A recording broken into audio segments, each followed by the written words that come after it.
Hello everyone, this is Sujit Kumar Jha और इस lecture में हम लोग पाथफाइंडर का क्वेश्चन नंबर 3 देखने जा रहे हैं। देखिए इस क्वेश्चन में क्या कहा जा रहा है। Two uniform triangle plate A B C and A B D of same thickness height and made of same material are shown in figure. If moment of inertia of these plates about the axis P Q is I C and I D, which of the following statement is true. एक बात याद रखिएगा, triangle कैसा भी हो, यदि इसका base के साथ हाइट h है और यदि इसका मास m है तो इसका जो मोमेंट ऑफ इनर्शिया होता है वो mh²/6 होता है। ये मोमेंट ऑफ इनर्शिया होता है mh²/6। ठीक है, ये ट्रायंगल ऐसा भी हो सकता है, ये इस तरह का ट्रायंगल है, इसका मास m है और इसका जो हाइट है वो h है बेस के साथ, तो इसका जो मोमेंट ऑफ इनर्शिया होगा वो mh²/6 होगा। ट्रायंगल किसी भी तरह का हो। ओके, तो इन दोनों ट्रायंगल के बारे में देखिए, सभी का हाइट सेम है, बेस बराबर है, तो सब दोनों ही ट्रायंगल का एरिया सेम होगा, है ना। यदि आप ये पॉइंट A है, ये पॉइंट B है, ओके, और यहाँ से एक ट्रायंगल ऐसे बन रहा है, ठीक है, तो इसके हाइट को यदि h मानते हैं, इसका बेस AB है, तो इसका एरिया क्या हो जाएगा, हाफ इस लेंथ को x मान लेते हैं, ठीक ना, तो हाफ x इंटू h इसका एरिया हो जाएगा। और एक ट्रायंगल कुछ ऐसा है, इसका भी हाइट h है, तो इसका A1 है, तो इसका एरिया भी कितना हो जाएगा, half x into h, area same हो गया, A1 इक्वल टू A2 हो गया। इसका मतलब क्या है कि M1 इक्वल्स टू M2 हो जाएगा। मास सेम है और हाइट सेम है, तो मोमेंट ऑफ इनर्शिया भी दोनों का क्या होगा, सेम होगा। तो IC इक्वल टू क्या हो जाएगा, ID। ये ऑप्शन जिसमें है वो सही हो जाएगा, तो इसका ऑप्शन नंबर C सही है। तो अब हम लोग क्वेश्चन नंबर 4 में चलते हैं। क्वेश्चन नंबर 4 को सॉल्व कर लेते हैं। देखिए इस क्वेश्चन में क्या कहा गया है। Uniform equilateral triangle lamina of side L has a mass m. Its moment of inertia about the axis through the centroid and perpendicular to its plane is। देखिए एक इक्विलैटरल ट्रायंगल है, मतलब ये साइड भी L है, ये side भी L है और ये साइड भी L है, ठीक है। तो अब इस पॉइंट को समझिए कि ये जो ट्रायंगल है, इसका इस लाइन के अबाउट मोमेंट ऑफ इनर्शिया जो होगा, इस लाइन के अबाउट, इसको x कर दें, x एक्सिस के अबाउट जो इसका मोमेंट ऑफ इनर्शिया होगा, ये कितने के बराबर होगा। अभी मैंने आपको बताया था कि ये mh²/6 होता है ना, तो इसका हाइट कितना होगा, ये एंगल 30 डिग्री होगा, तो इसका हाइट जो है ये हो जाएगा L cos 30 degree, means √3L/2। ये आ गया हाइट। इसका मतलब है कि x एक्सिस के अबाउट जो इसका मोमेंट ऑफ इनर्शिया हो गया, इसका वैल्यू कितने के बराबर होगा, mh² 3/4 इंटू L², 3/4 mL² और बाई 6 करना था तो बाई 6, तो ये आ गया mL²/8। ये आ गया x एक्सिस के अबाउट।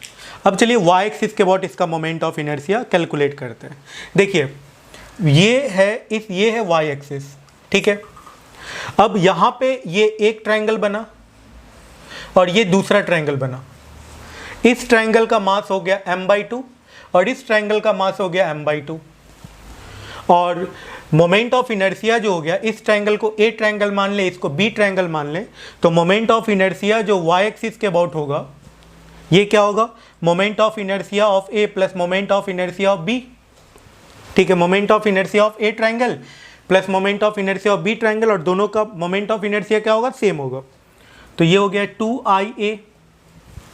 और IA का वैल्यू, इसका हाइट का वैल्यू कितने के बराबर हो जाएगा, L/2। ये एक तरीके से राइट एंगल ट्रायंगल बनेगा, तो IA का जो वैल्यू है वो हो जाएगा m/2 L²/4, mh²/6 होता है, इंटू 1/6, ऐसा कुछ आएगा।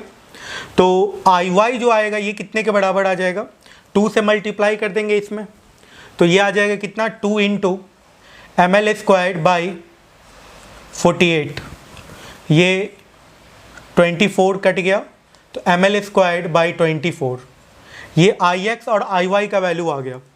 एक्स एक्सिस के अबाउट और वाई एक्सिस के अबाउट मोमेंट ऑफ इनर्शिया आ गया।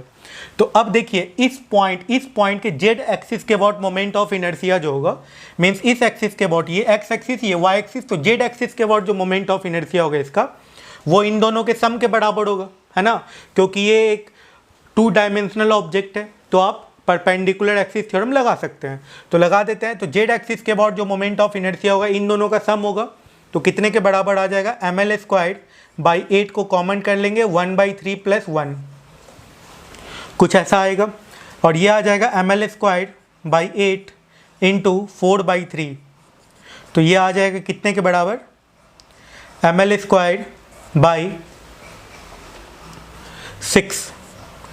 तो जेड एक्सिस के अबाउट जो मोमेंट ऑफ इनर्शिया आ गया, ये ml²/6 के अबाउट आ गया। अब इसका बताना है सेंटर ऑफ मास के अबाउट मोमेंट ऑफ इनर्शिया, यही बताना है ना, सेंटर ऑफ मास के अबाउट मोमेंट ऑफ इनर्शिया बताना है। और हम जानते हैं कि सेंटर ऑफ मास के अबाउट जो ऑब्जेक्ट का मोमेंट ऑफ इनर्शिया होता है वो मिनिमम होता है, ठीक है। सेंटर ऑफ मास के अबाउट किसी भी ऑब्जेक्ट का जो मोमेंट ऑफ इनर्शिया होता है वो मिनिमम होता है, ये हम लोगों को पता है।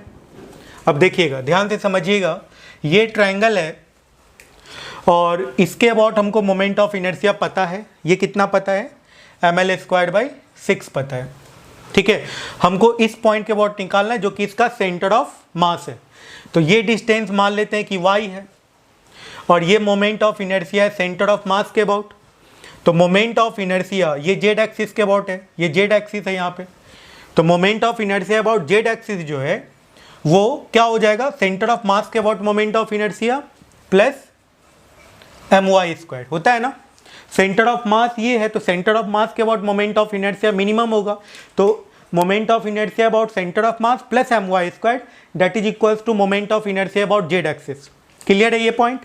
तो अब इस बात को समझिए कि सेंटर ऑफ मास के अबाउट मोमेंट ऑफ इनर्शिया यहाँ से निकाल लीजिएगा आप, और ये डिस्टेंस कैसे कैलकुलेट कीजिएगा, ये होगा 30 डिग्री, यहाँ से यहाँ तक हो गया ये l/2,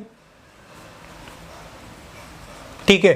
तो ये y का वैल्यू कितने के बराबर आएगा, y कितने के बराबर आप लिख लीजिएगा, tan 30 डिग्री इक्वल टू हो जाएगा y/l/2, तो y इक्वल टू आ गया l/2 into tan 30 degree, tan 30 degree का वैल्यू 1/√3, तो ये हो गया l/2√3 आ गया।